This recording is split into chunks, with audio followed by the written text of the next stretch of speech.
Genderqueer Chad. My name is Jan, and I'm the new Thursday addition to the channel. And so I wanted to make a quick intro before I jump into the topic. So I'm 23. I identify as genderqueer and trans. I have been identifying so for I'd say about a year now, and that's pretty much how long I've been watching the channel, which has helped me immensely. I'm in school for industrial design. My concentration is social impact design, which basically just means that I care a lot about social justice related stuff, and I spend a lot of time on the computer and making things and building things with my hands, and also drawing. I was born in Ukraine and raised in California, so all stereotypes apply. I like gardening and bicycles and hippie shoes, and my favorite pair, which I'm wearing now. But I can't really wear it anymore because it's totally broken. I like to drink a lot of tea, and I speak Russian, and I have a more extensive intro on my personal channel, which I'll link below. Okay, so the actual topic is, and I'm gonna read it, how has your gender changed over time? Do you see it continuing to change, or has it pretty much stayed the same? Has being genderqueer changed you? So, big topic, and I also realized that I forgot something very important to me in my intro, and that's,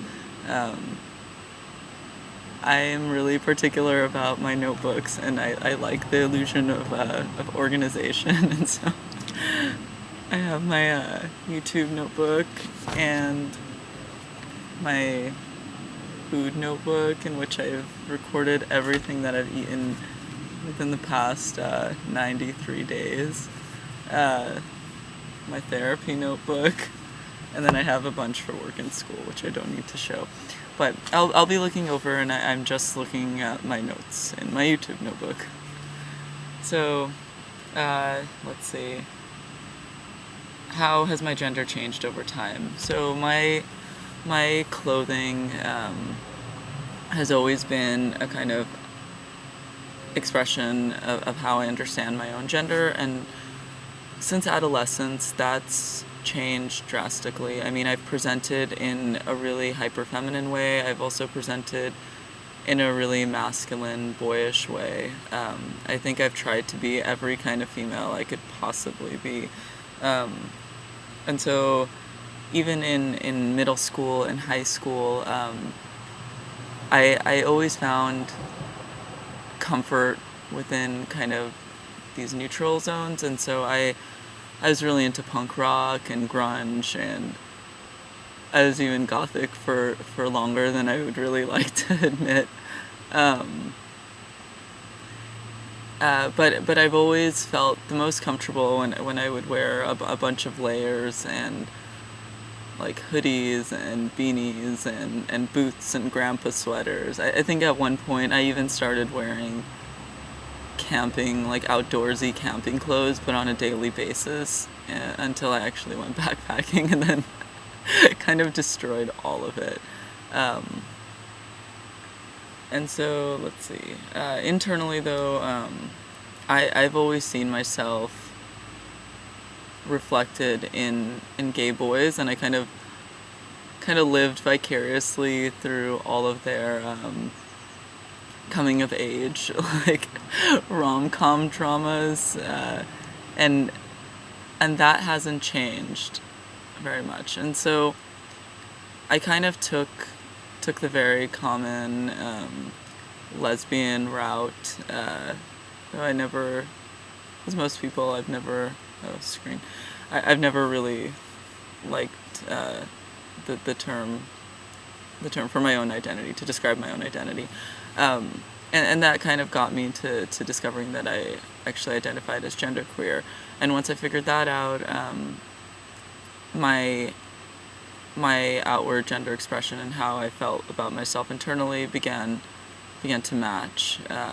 And so I felt pretty solid within that identity for, I would say, about a year now. So let's see. Okay. Do I see my gender continuing to change, or has it pretty much stayed the same?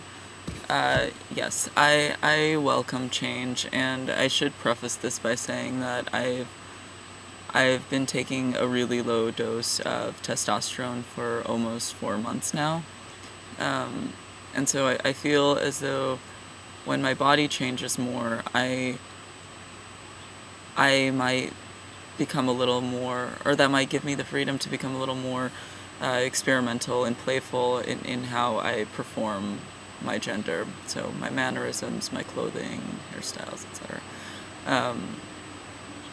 And also, and so I should say too that things like skirts and makeup and nail polish and all of that fun girly stuff, those are not things that I necessarily hate. I've just avoided for a really long time, but I might begin to play with again. Also, at this point, I'm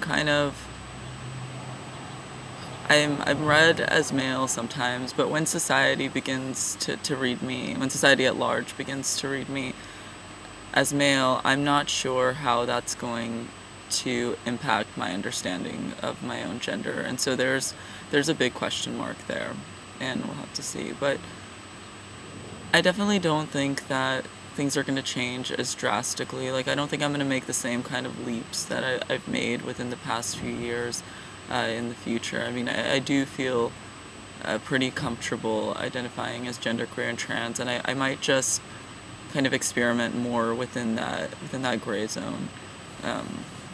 And so, has being genderqueer changed me? Hell yes. Not to get all sentimental and cheesy, but I think it's definitely changed my life in many ways.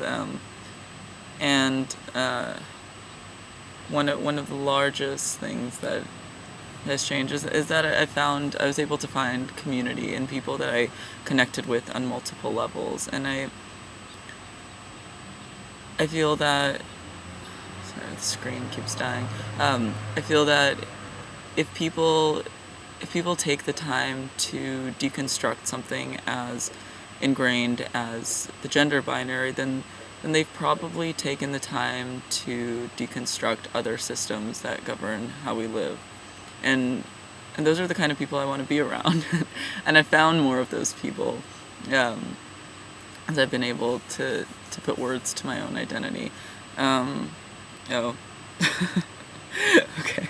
My notes are kind of hilarious here. It says genderqueer, right arrow to trans, right arrow to testosterone equals confidence up, but slowly. So my confidence kind of plummeted for a while, and once I figured out that I was genderqueer and I had the language to kind of relate to other people, I was also able to pinpoint the root of a lot of my anxiety, and I was also able to describe to other people why I was making some of the choices I've made in regards to my own body. Okay, and so that's helped me grow as a person a lot, and I'm realizing that I'm hitting the 7.5 minute mark. So I think I'll end it here, and this is my official hello to everyone on the channel. I'm really looking forward to being a part of this. So I'll see everyone next week.